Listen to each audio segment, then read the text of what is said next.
Hello and welcome to the Gooner Talk, back again with you guys for another episode of what is the Arsenal News Show. Join you every morning at 8 a.m. UK time. Hope you're doing good.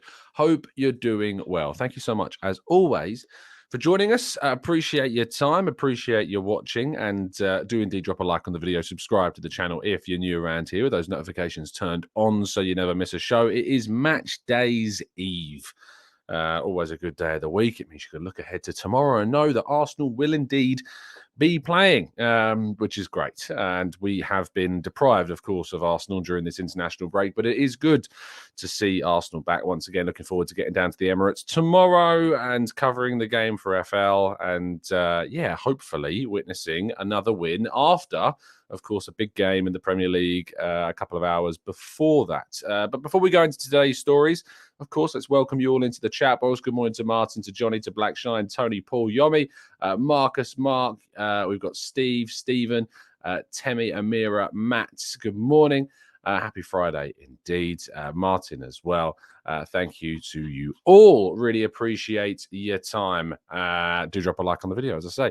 Let's crack on with today's stories. Arsenal versus Leeds United's preview. We recorded this yesterday evening. Make sure you tune in for that if you haven't already given that a watch. Rohit and David joined me yesterday to have a talk about all things Leeds, their team news, our team news, how we'd set things up. We discussed live some reaction to breaking news around William Saliba. Certainly talked about what the implications of that could be, and we'll talk a little bit more about that shortly. So if you haven't gone and watched that, it's the last upload on the live section of the channel.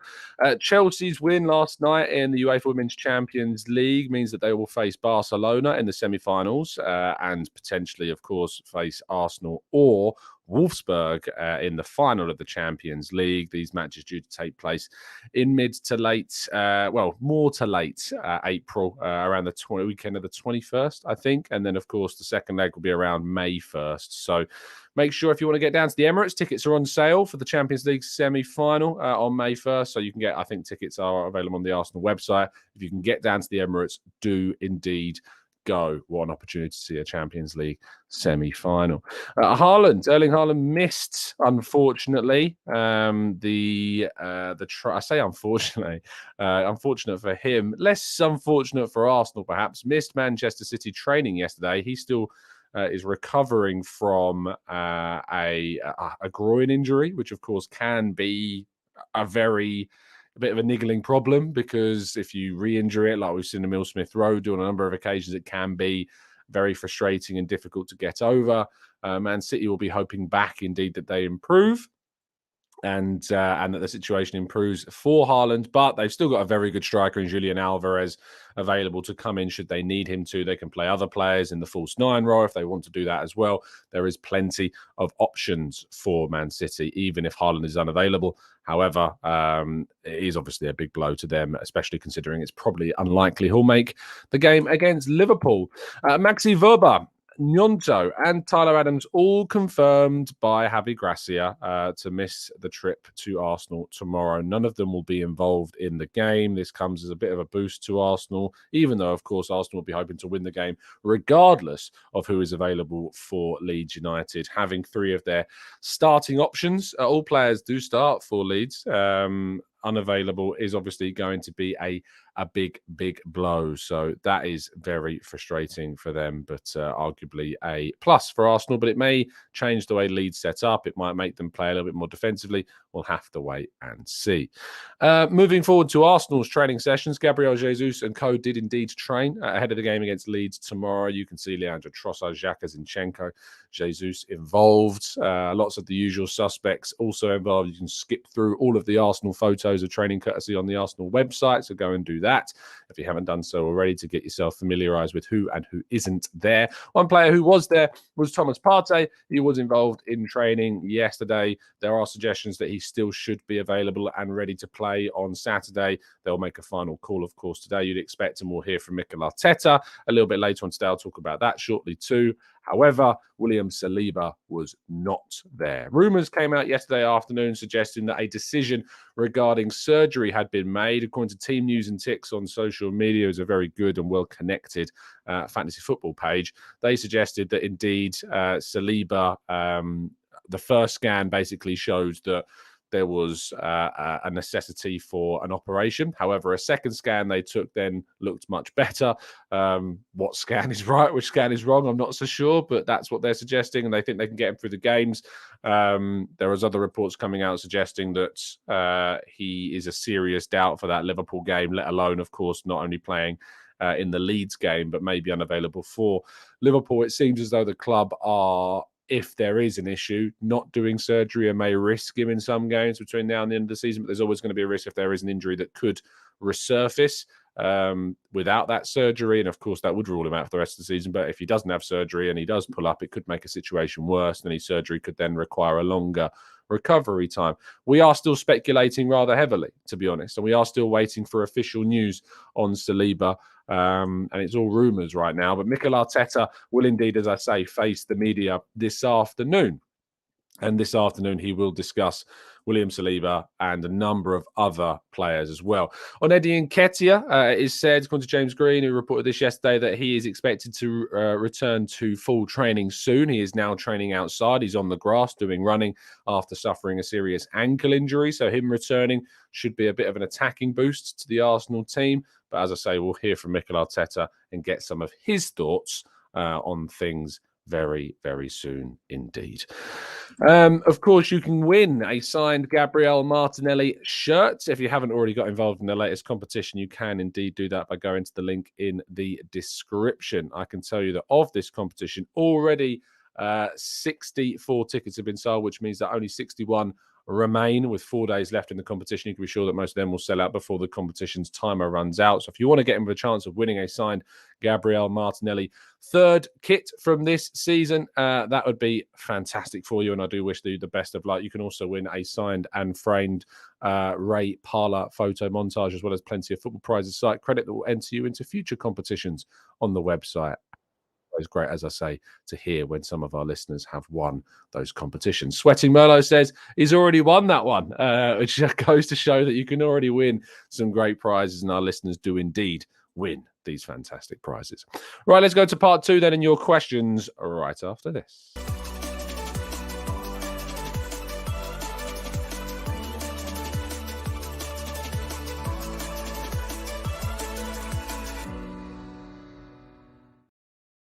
Now, you can, of course, also get your hands on our brand new gold TGT cap, matching the Arsenal away kit for this season if you've got your hands on that already. But if you haven't, get some black and gold in your life and get the TGT non-profit merch. Of course, our local company that produces all the embroidery on our hats is supported along with the Cancer Macmillan charity and the Arsenal Foundation. So if you haven't already got your hands on one of our caps, you can now get your hands on a gold version of it as well. Link, as always, is down in today's video description. Go get your hands on it before someone else does. It makes you look very jealous indeed. Okay, let's go into the chat and go through some of your questions here. Matthew says, is Saliba's injury a hamstring or is it his back?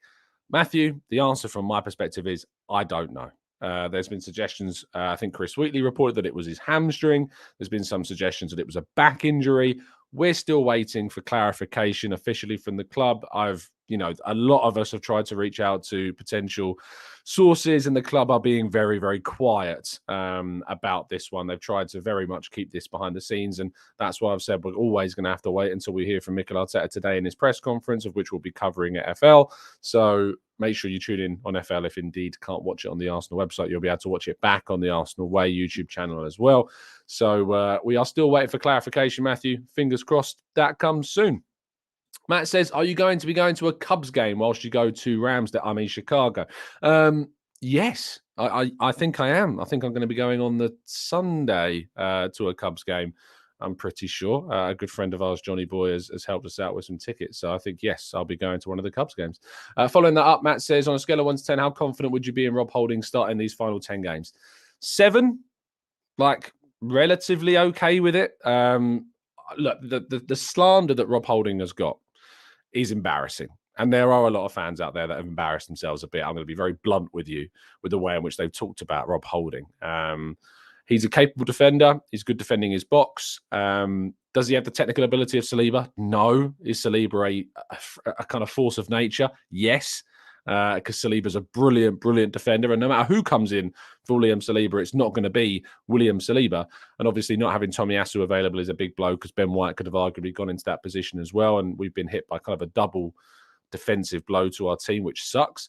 But people make comparisons to me that this is like last season all over again, and we saw what happened last season. And I'm sorry, but it's just not the same. It's just not the same as last season. You have Cedric next to him and El Neni in midfield. I like El Neni, but if we're being real, the difference between El Neni and Partey is significant. This time around, Holding should have Ben White to his right and Partey in front of him, and probably the most informed defender in the league in Gabriel Magalhaes to his left as well.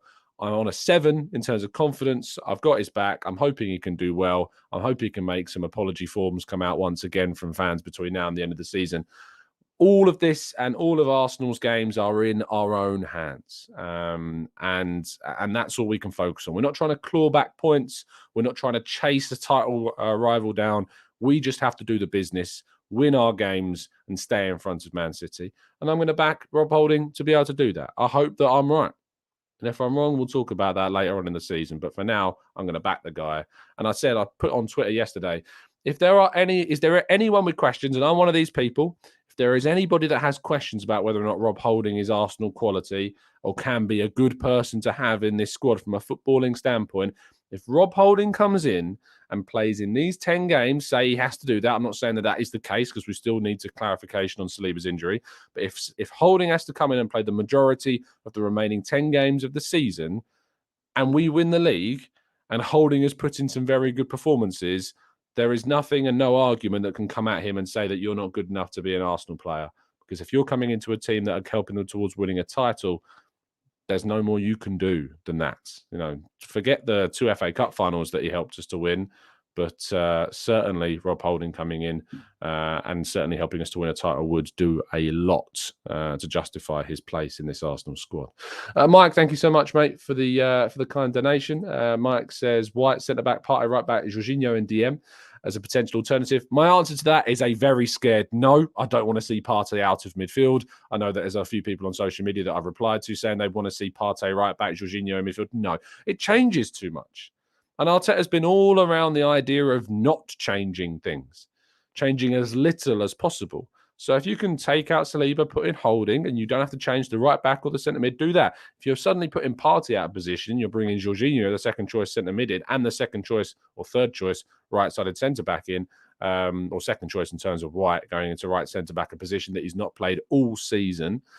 I just don't fall in line with that for me. That's just not the way I think we should move. I think we should try and change as little as possible, and that's swapping out one player in terms of Rob Holding coming in, keeping Partey in the midfield, because he is pivotal to what we do. I think that White, Holding, Partey is stronger than Partey, White, and Jorginho for me.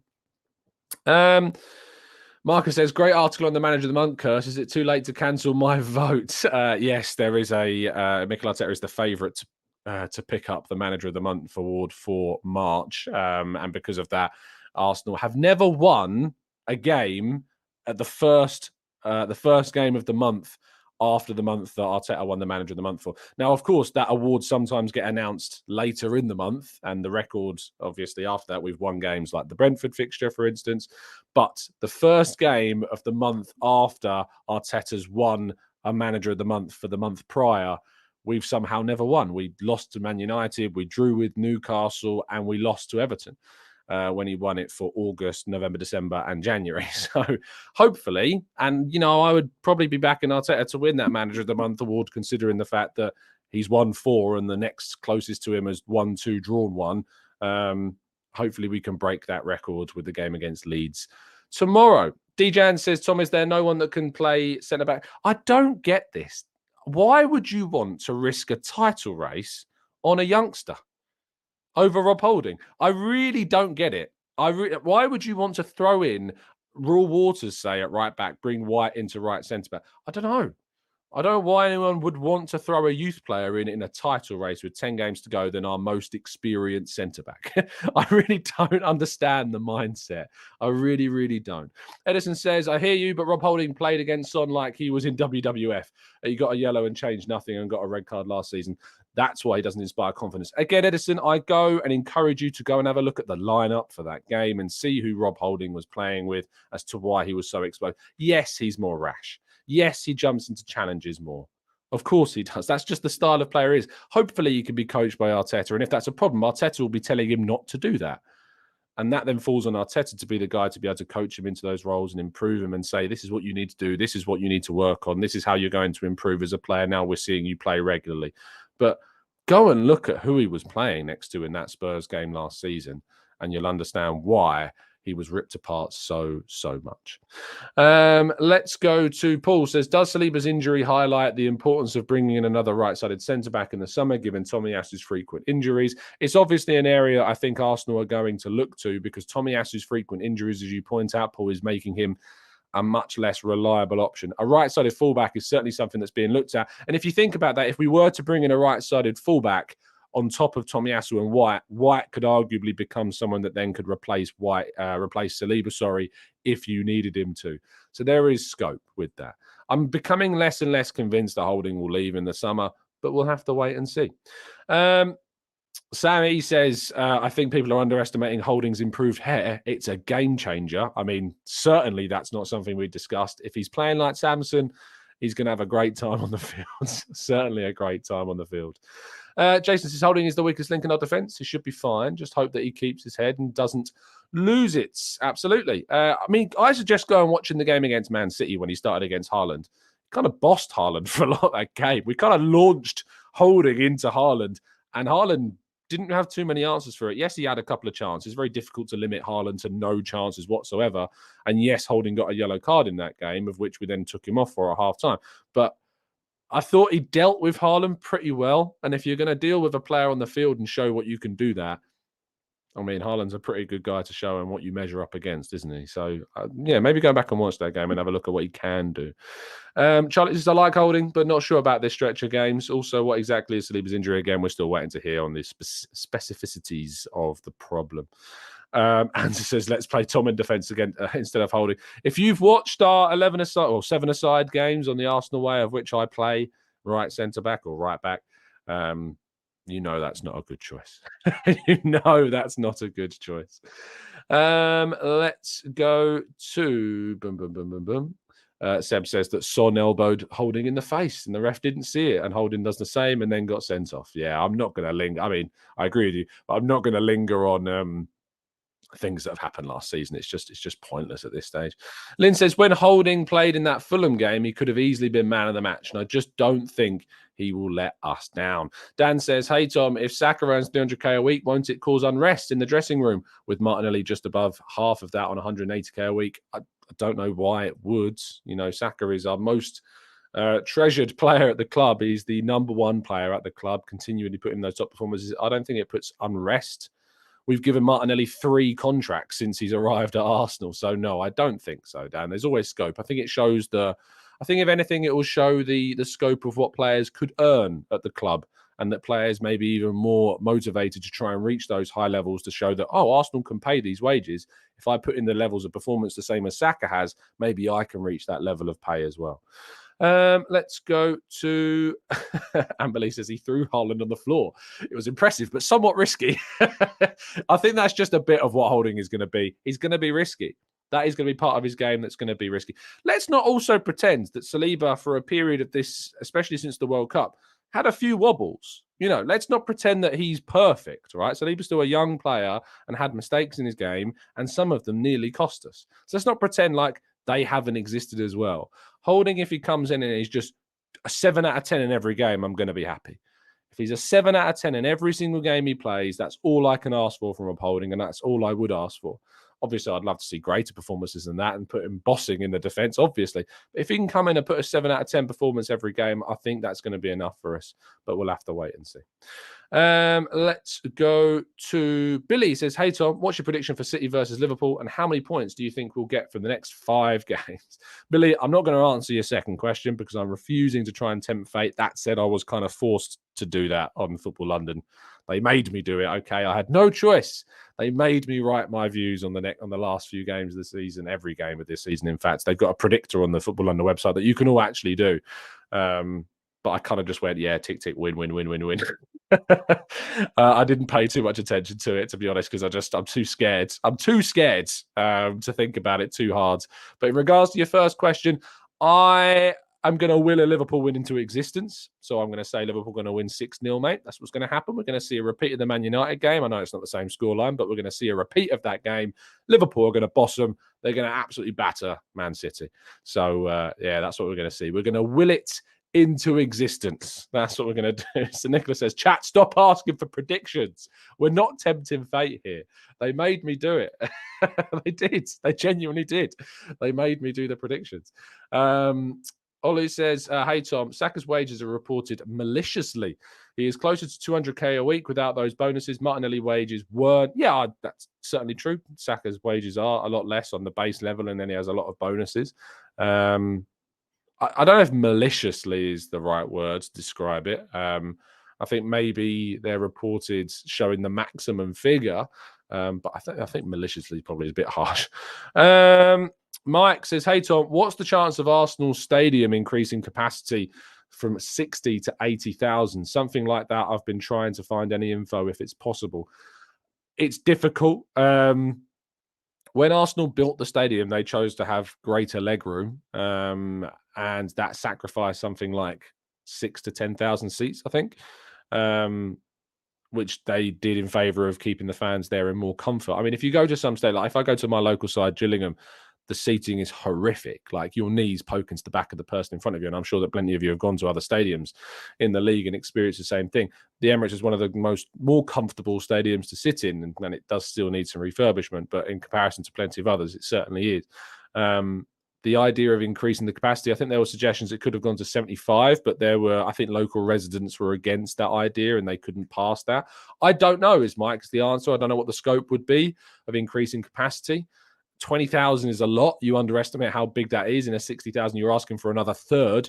So you're basically asking for another tier, if you like, in the way that it's built. Obviously, stadiums are built at certain angles and lifts, and that the greater, the less the angle, obviously, the more fans you can fit inside it. The steeper the angle, the more tiers you need to add to it. I'm not sure there is much scope.